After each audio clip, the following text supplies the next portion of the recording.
नमस्कार, स्वागत है आप सभी का एक बार फिर से। मैं Sanjay Kumar Patel, motivational speaker and business coach. दोस्तों, आज मैं आप लोगों को एक छोटी-सी कहानी सुनाना चाहता हूँ। एक बार 2 ब्रह्मचारी होते हैं। एक ब्रह्मचारी उसमें से जो होता है वो काफ़ी टाइम से ब्रह्मचर्य का पालन कर रहा है और काफ़ी पुराना है, और दूसरा जो अभी नया-नया ब्रह्मचारी बना है।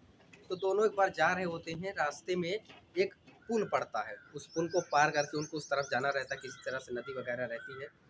तो पुल जो है बहुत अच्छा नहीं था, मतलब उसमें कोई गिर भी सकता, कुछ इस तरह से लड़खड़ाता हुआ था, टूटा-फूटा था। तो वहीं पे एक स्त्री खड़ी हुई थी। तो जब ये आगे वाला गया जो मतलब नया अभी ब्रह्मचर्य का पालन शुरू किया था, तो जब ये जाता है तो वहाँ पे देखता है कि वो स्त्री खड़ी है और वो इनसे बोलती है कि आप मुझे नदी पार करवा देंगे? तो ये कहते हैं मैं तो ब्रह्मचर्य का पालन कर रहा हूँ, नहीं, नहीं, मैं स्त्री की तरफ नहीं देख सकता मैं, लेकिन वो जब देखे थे उस स्त्री को तो वो स्त्री उनको बहुत सुंदर लगी थी। लेकिन वो उनके मन में भर गया था और वो ज़बरदस्ती मना कर रहे थे ऐसे। और वो ऐसे-ऐसे करते-करते अपना पुल पार करके चले गए। और जब जो पीछे थे, जो काफ़ी टाइम से ब्रह्मचर्य का पालन कर रहे थे, जो पुराने थे, तो वो जब आए, तो स्त्री ने उनसे भी यही कहा कि आप मुझे पुल पार करवा देंगे? तो उन्होंने उसको गोद में उठाया और नदी के उस पार छोड़ दिया। उसके बाद जो नया वाला था वो देख रहा था और हैरान था कि ये पुराने ब्रह्मचारी हैं और इतना अच्छे से पालन करते हैं, फिर भी इन्होंने स्त्री को कैसे टच कर लिया, कैसे उसको छू लिया? यही सब उसके मन में चल रहा था, दोनों साथ में जा रहे थे और जो नया वाला था वो भी उनसे कुछ पूछ नहीं रहा था, लेकिन पूछना चाह रहा था।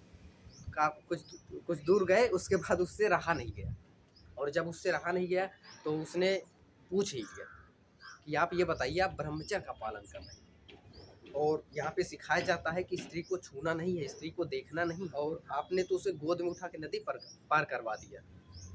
आप उसको कैसे उठा लिए? तो जो पुराने वाले थे, वो ऐसा क्या बोले कि वो सोच में पड़ गया और आप भी सोच में पड़ जाएँगे। जो पुराने वाले थे उन्होंने कहा कि हमने तो उसको नदी पे उठा के वहीं उस पार ही छोड़ दिया था, पर तुम उसको अभी भी लिए घूम रहे हो। समझ में आई? तो इसी तरह से बहुत सारी आदतें होती हैं। कई लोग फ़ास्ट फ़ूड के बहुत ज़्यादा आदी होते हैं, तो वो खाते तो नहीं हैं, मतलब प्रण ले लेते हैं कि मुझे नहीं खाना है, लेकिन वो किसी को देखेंगे तो उनके मन में वही चलता रहेगा। इसी तरह की कोई भी आदत हो सकती है, कुछ भी हो सकता है, जिस चीज़ को आप छोड़ना चाहते हो, जिससे दूर भागना चाहते हो, बट उसको आप मन से नहीं निकाल पाते हो। वैसे देखने में तो लगता है कि हाँ, आप उससे दूर जा रहे हो, भाग रहे हो, लेकिन मन से नहीं निकाल पाते हो। जो निकालना है, दूर करना है, वो अंदर से आपको दूर करना है, मन से दूर करना है। जैसे वहाँ पे वो जो पुराने वाले ब्रह्मचारी थे, उन्होंने उठाया और सिंपली उस पार छोड़ दिया, उनको कोई मतलब नहीं। बट जो दूसरे वाले थे, वो तो मन में अभी भी लिए घूम रहे हैं। तो मन में लेकर घूमने से बेटर है कि कोई मन कर रहा है कुछ, मान लीजिए फ़ास्ट फ़ूड खाने का है, कुछ भी खा लो, काम ख़त्म करो, उसके बाद उसके बारे में सोचो ही मत। वही चीज़ लिए मन में सोचते रहोगे तो और काम कैसे करोगे? उम्मीद है ये छोटी-सी कहानी आपको पसंद आई होगी, और अगर ये कहानी आपको पसंद आई तो इसको वीडियो को लाइक करिए।